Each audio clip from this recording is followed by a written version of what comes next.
Welcome to Kobuk Valley, specifically the Great Kobuk Sand Dunes. Did I say that correctly? Yes. It's been an interesting trip of 2.5 flights to get here. Let's get you caught up.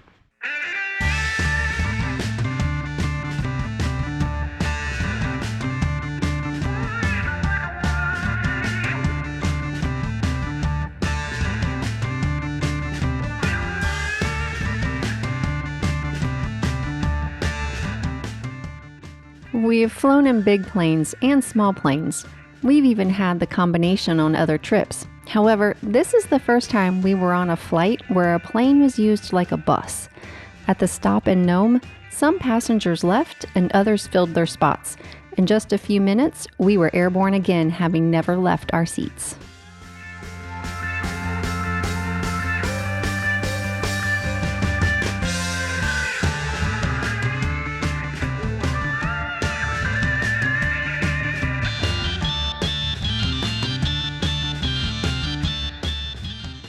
Our evening arrival in Kotzebue was nearly a full day early for our next ride into Kobuk Valley National Park.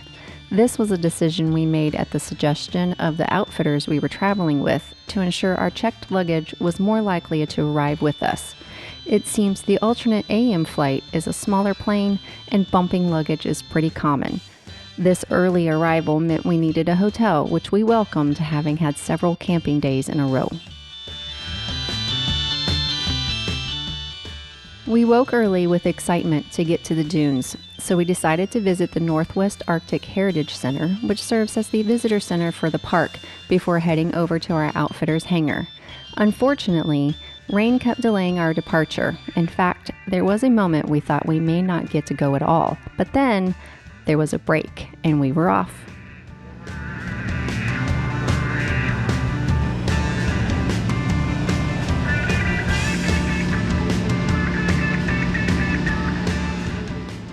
The flight was quite scenic, but we do wish the pilot had offered some commentary about the area and what we were seeing. We know his first priority was flying the plane. However, given his relaxed state, we don't think a little talking would have been a stretch.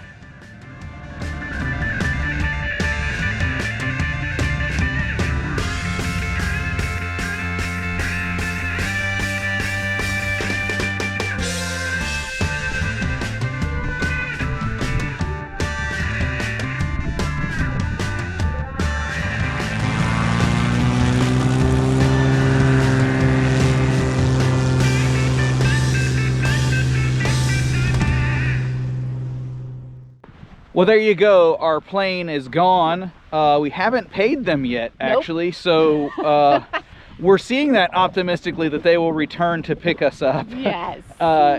Hopefully tomorrow. So Yes. we're going to backpack in here somewhere. This is just a huge, massive area, much like Gates of the Arctic, where we are just free to roam. The sand, the spruce forest, the mountains, do whatever we want. Yep. We're going to set up camp. We're going to make the most of what I'm sure you can tell is already bum weather. And like we updated on our way in, we were in waiting mode for quite some time before we even knew whether we were going to get in here. So we're hoping to have a little bit of a clearing here this afternoon and into the evening. But I think we're in for a rockin' and rollin' wet night out here in the woods.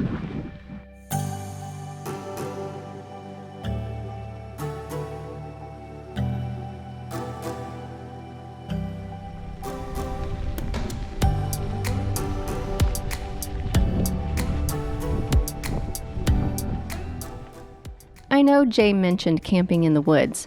This was in fact our plan until we noticed swarms of mosquitoes around us every time we got anywhere near the grass or woods. So we changed our minds and found a dune to block some wind where we could hunker down.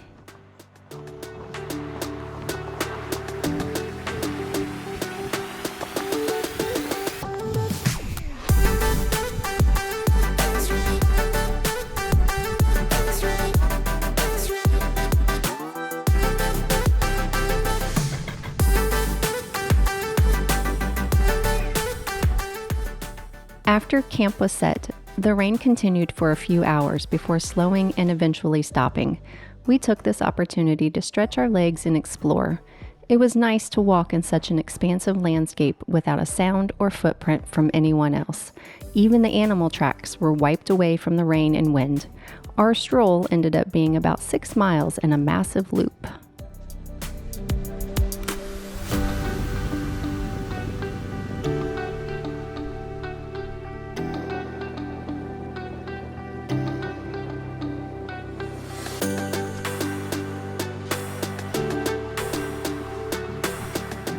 Well, we are very thankful that the rain parted ways at least long enough for us to walk around and explore, and we've had a good bit of time to do that. Unfortunately, when it comes to footage for you, it's going to look a lot the same, but for us, there's actually a lot of textures in the sand and stone and just a lot of things to actually look at and enjoy.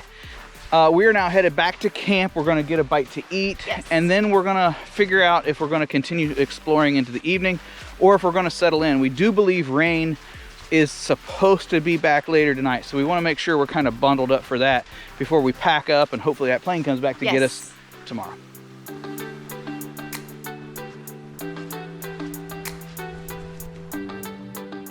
Well, good morning, and as you likely hear in the background, it's raining. That came in about 2 a.m. last night, and has been this consistent ever since. Really hasn't been harder, hasn't been softer, just this. We did just hear from our outfitters, Julian at Golden Eagle, and they said they would be here early afternoon. So we don't know exactly what time that is just yet. He said he'd follow up with us. He's communicating with us through our Garmin inReach, and not that that really impacts things. We've experienced this before, like when visiting the Faroe Islands or really any remote area that's used to dealing with nature. There becomes this really loose play on time and with generalities. In fact, we made fun of so many folks that, will the ferry be open in Faroe Islands? Maybe. Maybe will, maybe. Like everything was maybe. And here's sort of the same way. You know, are you going to make it in? You're going to make it out? I don't know, maybe. So anyway, we did at least get a commitment that they're going to come get us today, which means it's time for us to pack up and face the rain here again. Big caiman.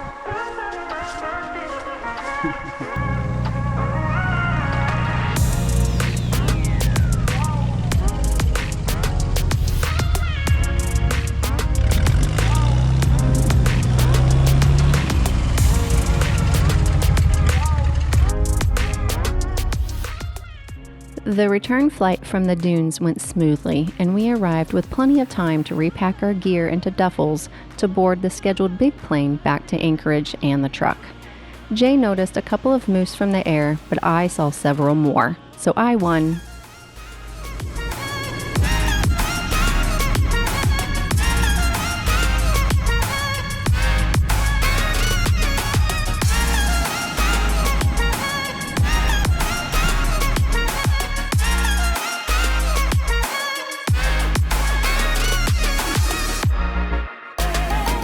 Trip mascot? Trip mascot. Name?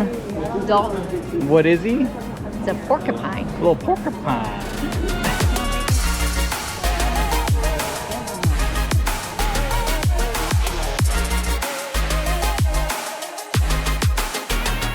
There it is, all wrapped up. The Great Kobuk Sand Dunes, is that right? Yes. And Kobuk Valley National Park. Now, if you're planning a trip on your own, know that you don't actually have to be in Alaska to go ahead and go there, because we ended up having to fly out of an international airport and then connect anyway. So you could really do that from anywhere. That being said, make sure you pad both the front and back end and make stay accommodations there aren't many of, because everything's a maybe and you never know what the weather's going to do. Even though the weather was pretty crappy for us, we had a good time. Hopefully you enjoyed the what may have seemed a little bit redundant and video footage. Where are we on to next? We are on to Kenai Fjords National Kenai Park. Fjords National Park. We hope to see you there next week. Bye-bye. Bye.